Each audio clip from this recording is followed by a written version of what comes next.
Hey Taylor, how you doing?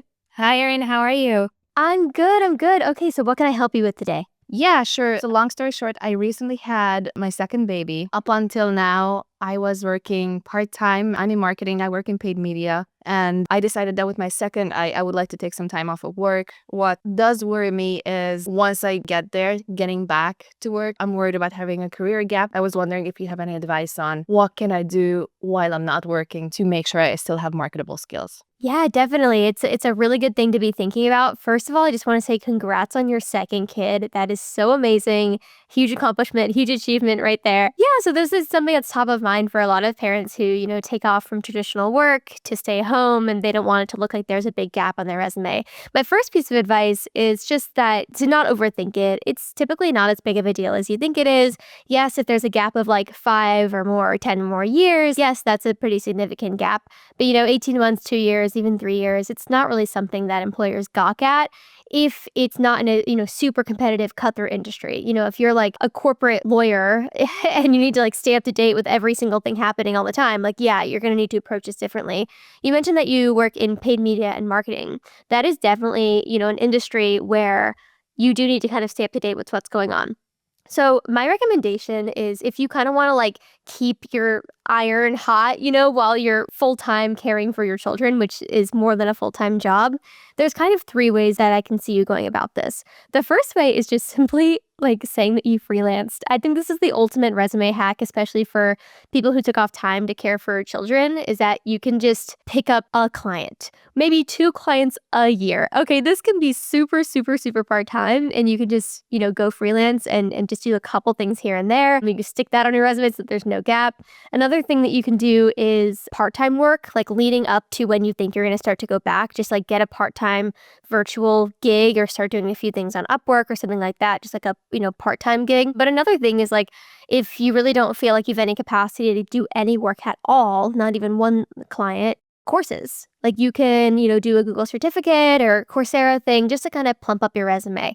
But if like none of this is really ringing true to you and you're like, I don't really have any capacity, I'm at my wit's end there and I got two kids, I got two babies to take care of. Another thing that you can do is just create a functional resume. Have you ever heard of those or do you know what those are? Actually, I don't.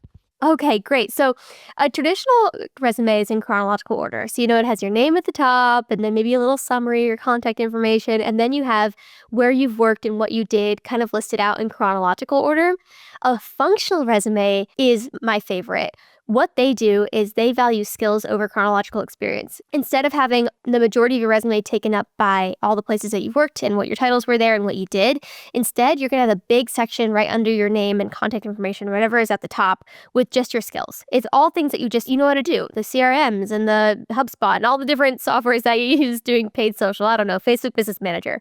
And you basically have all of those keywords right up top. And then underneath, you can just list out the places that you've worked with maybe like a small summary. And what this does is that it makes your gap a lot less apparent and it shows them like, hey, it doesn't matter how long ago I had a full-time job, I have the skills you're looking for. And it just kind of visually takes the attention away from this perceived like gap.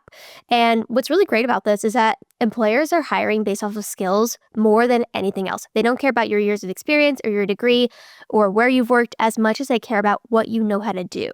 So what do you think about that?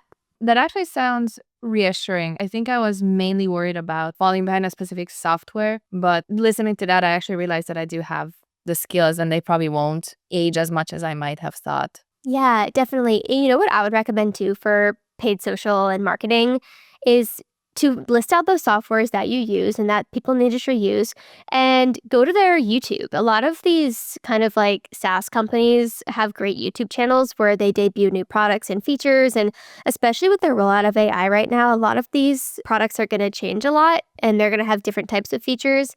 And so the best way that you're going to position yourself is you're going to say, hey, not only do I know, this software, but I also know the latest AI integrations and I can do this job much more efficiently. And that is 100% way more important than a gap. Like they're going to not care if you were out of work for 20 years. If you have the skills to use this software more efficiently and do the job quicker and more productively with less error, that's all employers really care about at the end of the day.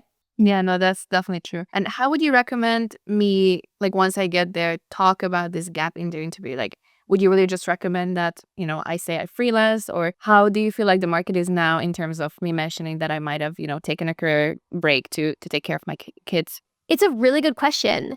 I just wouldn't bring it up. Like, if they bring it up, you can say, oh, yeah, I took a step back from full-time work in order to care for my young children. During that time, I took a course or I did freelance or I really stayed up to date. I checked in on these softwares and I continue to sharpen my skills.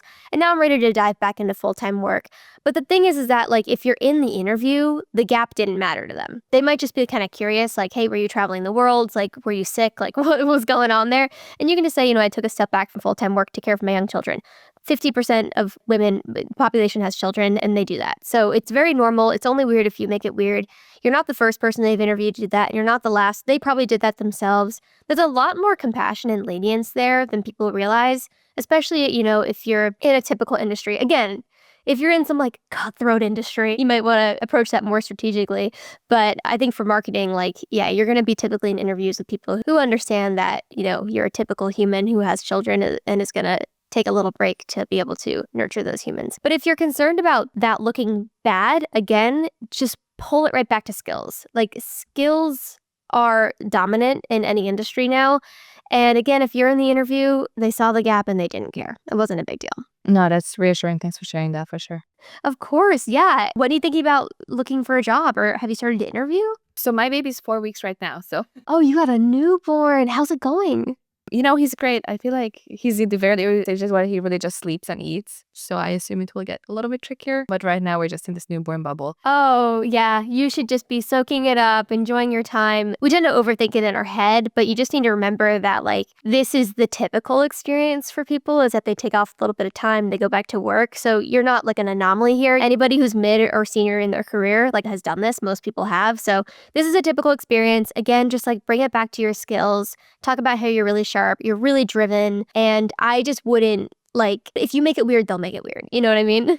Yeah, no, that's a good point. I guess what made me a little bit weird, so I was let go from my part-time last November. So I was already pregnant. My company didn't know that I was pregnant, but my idea was to search for another job or another part-time job so I could work throughout the end of my pregnancy. So I was applying for a good 4 or 5 months, but just nothing came out of that. So it kind of made me worry, but I'm not sure if it's the market right now or if it's something else. Because up until now, it was actually very easy for me to land both jobs and interviews. But somehow these past 6 months, it's been tricky. And it was hard to land interviews and not just jobs. Yeah, I think I sent in a good 40-ish applications, and I got 2 first interviews, and then nothing else came out of those. A couple years ago, when I was searching for a job, I got 3 offers from 3 different companies. I'm assuming it's not me, It's not you, it's the industry. Anything that heavily relies on software and people operating that software is going to dramatically change, but it won't change in a very obvious way. Slowly, your duties and tasks will be augmented or automated. And so that's why it's just really, really, really important to, like, any of the softwares you use, they're all implementing AI. So you need to go see how they're implementing AI and gain those skills. You'll have a competitive edge on people who didn't have a gap. Like, that's how important that is.